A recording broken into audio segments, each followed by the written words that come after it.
வைணவத்துல ஒரு அழகான ஒரு சத்தியம் சொல்லப்படுவது, சேக்ரெட் சென்டிமெண்ட். பிருந்தாவனத்திலே கிருஷ்ணனை தவிர வேறு புருஷனே கிடையாது. மற்ற எல்லோருமே கோபிகைகள் தான். ஒரே ஒரு புருஷன் தான், அது கிருஷ்ணன் மட்டும்தான். பிரபஞ்சத்திலேயே ஒரே ஒரு புருஷன் மட்டும்தாங்க இருக்கான், அது பரமசிவ பரம்பொருள் மட்டும்தாங்க. நாம எல்லாருமே அங்க இங்க சுத்திட்டு இருக்கிற பிரகிருதி. எப்போ அவனை கண்டு அவன் திருவடி அடைகின்றோமோ அப்போ நாம் அர்த்தநாரீஸ்வரர் ஆகின்றோம். யாருமே நினைச்சே பார்க்க முடியாது. ரமண மகரிஷி மதுர பாவத்துல கொஞ்சி குலாவுகின்றாருங்க. வேதாந்தத்தின் உச்சம் பரமானுபூதியை கண்ட பகவான் ரமணர் அகக்குகை புகுந்து என அருணாச்சல அக்ஷரமண மாலையில பாடுறாரு. ஒவ்வொரு வரியும் அகம்புகுந்து ஈர்த்து உன் அகக்குகை சிறையாய் அமர்வித்ததென்கொலோ அருணாச்சலா, ஆறு காவனை ஆண்டனை அகற்றிடில் அகிலம் பழித்திடும் அருணாச்சலா. ரமண மகர்ஷியோட, பகவான் ரமண மகர்ஷியோட சீக்ரெட் லைஃப சீக்ரெட்டா பாக்குற ஒரு விண்டோ தாங்க அந்த அக்ஷரமண மாலை. அது மாதிரி ஒரு வேதாந்த பரமஞானி இவ்வளவு மதுரபாவம் ரசம் சொட்ட சொட்ட பெருமானை நோக்கி பாடி உருகி இருக்கின்றார். அக்ஷர மணமாலை, அதுதான் பெருமான் எழுதியது, ரமண மகர்ஷி எழுதியது. ஒவ்வொரு வரியும் அழகு சுந்தரம் போல் அகமும் நீயும் முற்று. அழகு சுந்தரம் அவருடைய தாய் தந்தையர் பேர். அது மாதிரி நீயும் நானும் இருக்கலாமான்னு சொல்லி கூப்பிடுறார். அதாவது கொஞ்சம் பொலைட்டான, ஓப்பனா டிஸ்கஸ் பண்ண முடியாத, வள்ளுவர் காமத்துப்பால உபயோகம் பண்ற லாங்குவேஜ்ல, அந்த எலைட் ஒரு வெயில்டு லாங்குவேஜ்ல திரையிட்டு பேசுகின்ற அந்த நாணம் பொங்குகிற லாங்குவேஜ்ல அம்மா அப்பா விளையாட்டு விளையாடலாமான்னு அண்ணாமலையானை அழைக்கின்றார். அழகு சுந்தரம் போல் அகமும் நீயுமுற்று அபிநமாய் இருப்போம் வா அருணாச்சலா. அக்ஷரமண மாலைக்கு பொருள் சொல்லணும்னு உடனே 1000 தலை கொண்ட ஆதிசேஷனாக மாறி பதஞ்சலி எப்படி மகாபாஷ்யம் எழுதினாலும் அது மாதிரி நான் 1000 தலைகளோடு 1000 நாக்கோடு வடிவெடுத்தா மட்டும்தான் அக்ஷரமண மாலைக்கு பொருள் சொல்ல முடியும். அவ்வளவு உணர்வு பொங்குகிறது. ஒவ்வொரு வரியும் மதுர பாவத்தின் உச்சம். அது ரமண மகர்ஷியிலிருந்து யாருமே எதிர்பார்க்க முடியாது. ரமண மகர்ஷி சனாதன இந்து தர்மத்திற்கு செய்த மிக பெரும் பங்களிப்பு இந்த அக்ஷரமண மாலை.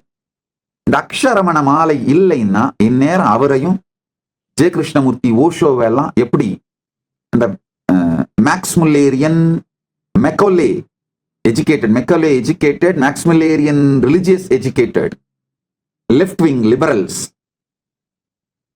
எப்படி ஓஷோ ஜெய கிருஷ்ணமூர்த்தி இவங்களெல்லாம் டைஜஸ்ட் பண்ணிட்டாங்களோ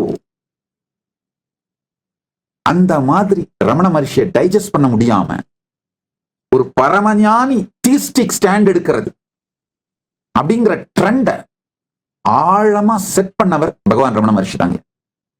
நீங்க கொஞ்சம் அப்படியே பொறுமையா பாருங்க.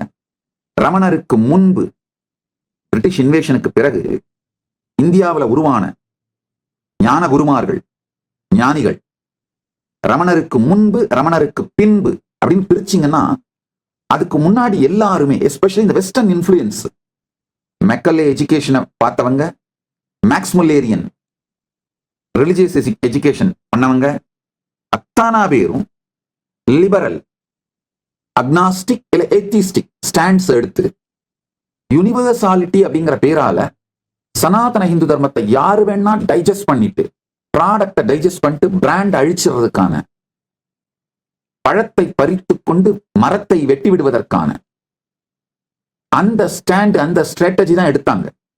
பெரிய லிஸ்ட் எடுத்து நீங்களே போட்டு பாருங்க.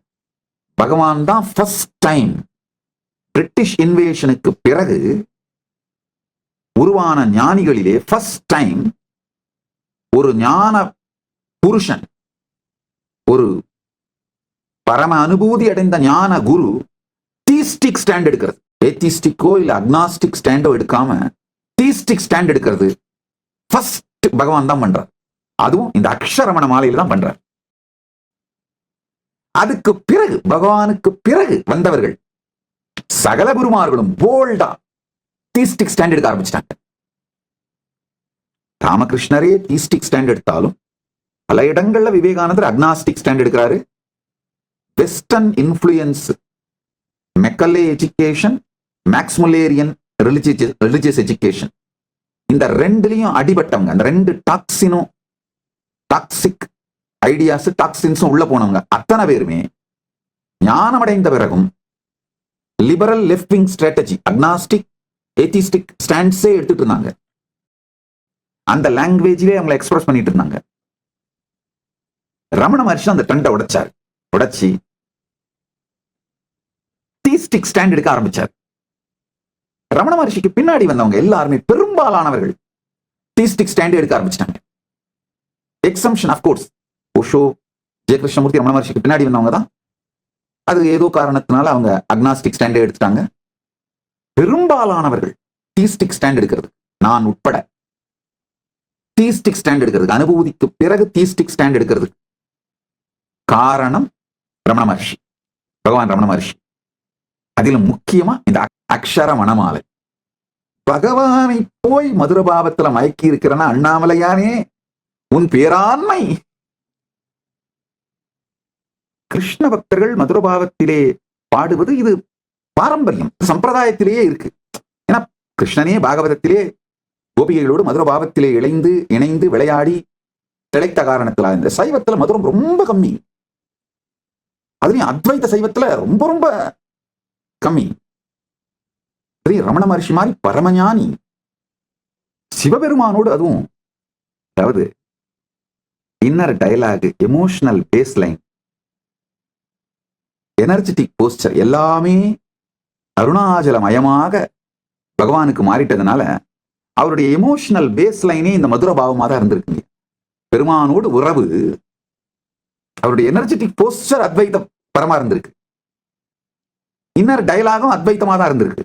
எமோஷனல் பேஸ்லைன் பெருமானோடு ஒன்று இருக்கும் மகாபாவமான மதுரபாவத்தில் இருந்திருக்கார். போற்றி என் வாழ்முதல் ஆகிய பொருளே, பெரும்பற்ற புலியூரானை பேசாத நாளெல்லாம் பிறவா நாளேன்னு நம்ம முன்னோர்கள் சொல்றாங்க. நான் சொல்றேன், அருணாச்சல ஸ்மரணம் இல்லாத நொடியெல்லாம் பிறவா நொடியே, சொலல் இல்லாத ஸ்மரணத்து இருந்து அருணாச்சல ஸ்புரணத்து இருந்து அவரை அனுபூதியாய் அனுபவியுங்கள்.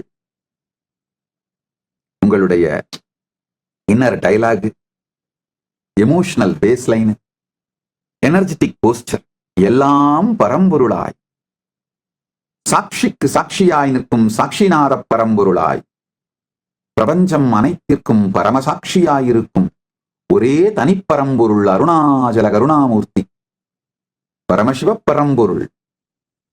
அவர் உங்களுக்குள் பெரும் சாட்சியாய் நின்றிருக்க பரமாத்வைதத்தை வாழுங்கள்.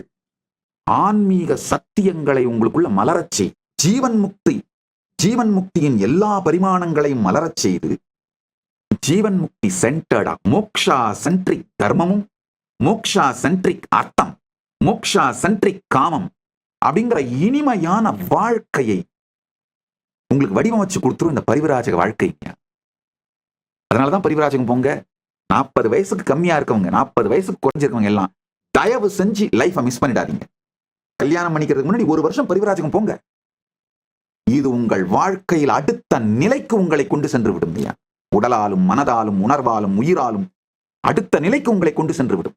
வருகின்ற டிசம்பர் 1 முதல் ஜனவரி 1 வரை கைலாசா திருவண்ணாமலை மற்றும் கைலாசா லாஸ் ஏஞ்சல்ஸ் இல் நடைபெறும் பரமசிவசேனா பயிற்சி முகாமில் கலந்து கொள்ளுங்கள்.